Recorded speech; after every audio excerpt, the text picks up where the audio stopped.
स्वागत है। खबर दिन भर पर जानेंगे देश और दुनिया का हाल, लेकिन पहले नजर डालते हैं कुछ प्रमुख हेडलाइंस पर। फिर जेल से बाहर आया राम रहीम, दिल्ली चुनाव से पहले मिली 30 दिनों की पैरोल, सिरसा के डेरे में पहुंचा राम रहीम। जल्द भारत के शिकंजे में होगा तहव्वुर राणा, एनआईए की टीम मुंबई हमले के आरोपी को पकड़ने जाएगी अमेरिका। मुंबई आतंकी हमले का दोषी है तहव्वुर राणा। बांग्लादेश में हड़ताल पर गए रेलवे के कर्मचारी, 400 ट्रेनों का संचालन प्रभावित, मुश्किल में यूनुस सरकार। यूएस नागरिकों को नहीं देना होगा इनकम टैक्स, देश के खजाने को भरने के लिए ट्रंप ने बनाया नया मास्टर प्लान। अमेरिकी राष्ट्रपति डोनाल्ड ट्रंप ने इनकम टैक्स व्यवस्था खत्म करने का दिया प्रस्ताव। आईएसआईएस भर्ती मामले में एनआईए का एक्शन, तमिलनाडु के 16 स्थानों पर मारे गए ताबड़तोड़ छापे। तमिलनाडु के युवाओं को आईएसआईएस में भर्ती करवाने की हो रही थी कोशिश। राहुल गांधी के महाराजों वाली टिप्पणी पर मचा सियासी बवाल, ज्योतिरादित्य सिंधिया के बयान पर कांग्रेस ने किया पलटवार। बैड गर्ल में ब्राह्मणों को गलत तरीके से दिखाने के लिए अनुराग कश्यप पर भड़का डायरेक्टर, फिल्म निर्माता अपनी ही जाति की लड़कियों के बारे में फिल्म लाकर दिखाएं, फिर दूसरों के बारे में करे बात, ऐसी कही टिप्पणी। सैफ अली खान की जल्द रिकवरी पर सवाल उठाने वालों को सबा पटौदी ने दिया जवाब, कहा खुद को करे एकजुट। Smriti Mandhana ICC women's one day cricket of the year, तीसरी बार जीता अवार्ड। पुरुषों में अफगानिस्तान के अजमुतुल्लाह ओमरई को मिला खिताब। नीरज हिमानी के रिसेप्शन की तैयारियां, पीएम सीएम और कैबिनेट मंत्रियों को न्योता, पिता बोले हनीमून से लौटते ही फाइनल होगी तारीख। और अब खबरें विस्तार से। सबसे पहले बात करेंगे हरियाणा की। डेरा सच्चा सौदा प्रमुख गुरमीत राम रहीम को दिल्ली चुनाव से पहले ही एक बार फिर से पैरोल मिली है। राम रहीम को 30 दिनों की पैरोल दी गई है और जानकारी के मुताबिक गुरमीत सिंह पैरोल मिलने के बाद सिरसा के डेरे में पहुंचा है। राम रहीम मंगलवार को रोहतक की सुनारिया जेल से 7 वाहनों के काफिले से निकला और सिरसा डेरे में सुबह 8:40 पर पहुंचा, ऐसी खबरें सामने आई थी।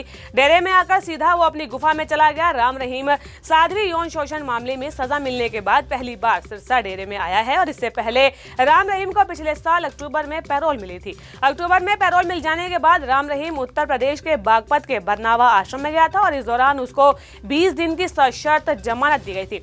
हरियाणा चुनाव आयोग को इमरजेंसी पैरोल के लिए तब अर्जी दी गई थी, जिसे कि मंजूर कर लिया गया था। तो वहीं दूसरी ओर गुरमीत राम रहीम की पैरोल का पंजाब में विरोध किया जा रहा है। अकाल तख्त साहिब के प्रमुख ग्रंथी ज्ञानी मलकीत सिंह ने राम रहीम की पैरोल का विरोध किया है।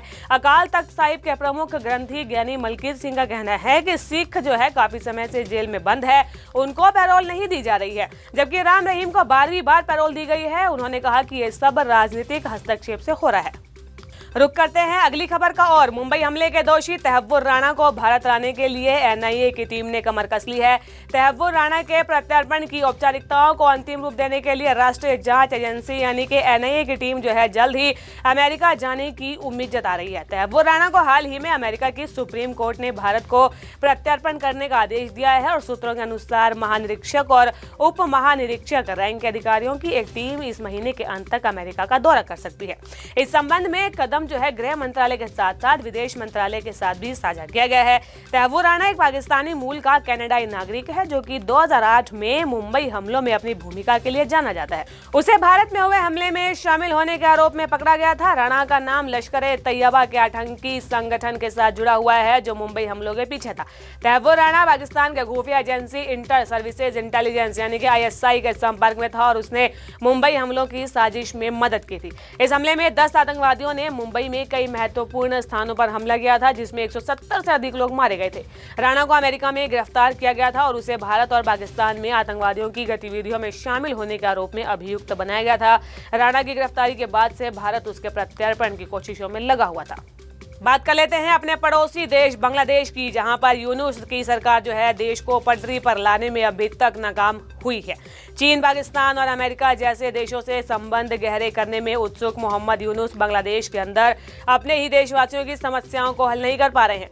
मंगलवार को पूरे देश की ट्रेन सेवा ठप रही क्योंकि रेलवे कर्मचारी स्ट्राइक पर गए हैं। बांग्लादेश रेलवे रनिंग स्टाफ और वर्कर्स एसोसिएशन पेंशन और ग्रेचुइटी बेनिफिट से जुड़ी परेशानियों की वजह से हड़ताल कर रहा है। उनकी मांग है कि उनको मूल वेतन के साथ रनिंग भत्ता भी शामिल किया जाना चाहिए। हड़ताल की वजह से यात्रियों को परेशानियों से गुजरना पड़ रहा है। आज सुबह से ही देश भर के रेलवे स्टेशन पर यात्रियों की भीड़ देखी गई, जो कि अपनी मंजिल पर जाने के लिए रेल का इंतजार कर रहे थे। Bangladesh railway running staff and workers association के जो महासचिव है मोहम्मद मुजीबुर रहमान, उनका कहना है कि हम रनिंग स्टाफ जो है आधी रात से हड़ताल पर हैं और इसका नतीजा ये है कि पूरे देश में ट्रेन सेवाएं निलंबित है। जब तक उनकी मांगे पूरी नहीं होगी वे हड़ताल रहेंगे। नियमों के मुताबिक एक रनिंग स्टाफ सदस्य जो है अपने मुख्यालय लौटने पर 12 घंटे या बाहर तैनात होने पर 8 घंटे आराम करने का हकदार है। यदि रेलवे संचालन के फायदे के लिए आराम के घंटों के दौरान काम करना जरूरी होता है तो ओवर टाइम का पैसा मिलता है। हालांकि वित्त मंत्रालय की आपत्तियों के कारण रनिंग स्टाफ को कथित तौर पर इस पैसे से वंचित किया गया है, जो कि विवाद के एक प्रमुख बिंदुओं में से एक है। बात कर लेते हैं अमेरिका की। 47वें राष्ट्रपति डोनाल्ड ट्रंप ने एक बार फिर से चर्चा में आ गए हैं और आपको बता दें कि इनकम टैक्स को खत्म करने का प्रस्ताव रखा है। उनका मानना है कि आयकर हटाकर देश में नागरिकों की जो आर्थिक स्थिति है उसे बेहतर किया जा सकता है। हालांकि इस पर अब तक कोई आधिकारिक आदेश जारी नहीं हुआ है। ट्रंप का तर्क है कि आयकर समाप्त करके आयात शुल्क यानी कि टैरिफ बढ़ाने से देश का जो राजस्व है उसके वैकल्पिक स्रोत भी मिल सकते हैं, जिससे कि विदेशी देशों पर निर्भरता कम होगी और अमेरिका के नागरिकों को अधिक वित्तीय लाभ मिलेगा। सोमवार को ट्रंप ने अपने प्रस्ताव में कहा था कि आयकर खत्म करने से नागरिकों की डिस्पोजेबल इनकम यानी कि जो टैक्स है और जो अन्य सामाजिक सुरक्षा शुल्क कटने के बाद से जो बचने वाली आय है वो वृद्धि हो सकेगी। ट्रंप का कहना है कि ये वही आर्थिक व्यवस्था होगी जिसने 19वीं और 20वीं सदी की शुरुआत में अमेरिका को सबसे अमीर बनाया था।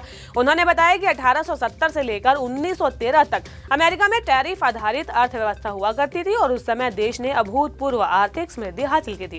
ट्रंप का कहना है कि हमें उस प्रणाली में लौटने की जरूरत है जिसने कि अमेरिका को पहले से कहीं अधिक समृद्ध और ताकतवर बनाया था।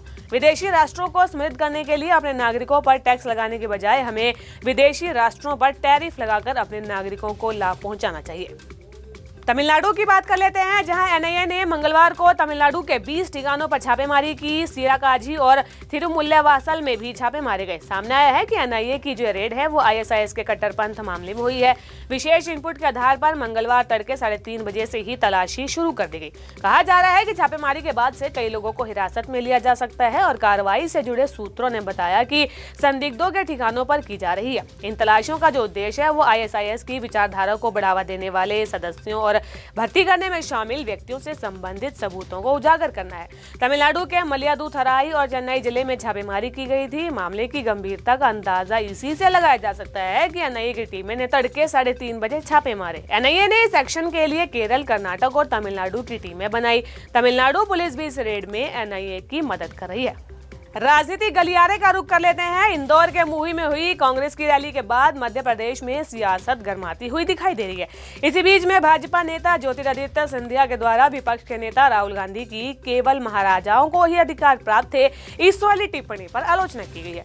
मंगलवार को कांग्रेस ने ज्योतिरादित्य सिंधिया के पोस्ट पर कड़ी प्रतिक्रिया व्यक्त की और कहा कि केंद्रीय मंत्री शायद शाही परिवारों के अंग्रेजों के प्रति प्रेम को भूल गए हों, लेकिन हम नहीं भूल सकते हैं। आपको बता दें कि सोमवार को महू में एक रैली को संबोधित करते हुए राहुल गांधी ने कहा कि आजादी से पहले दलितों, पिछड़ों और आदिवासियों को कोई अधिकार नहीं थे, जब केवल महाराजाओं और राजाओं की अधिकार प्राप्त थे।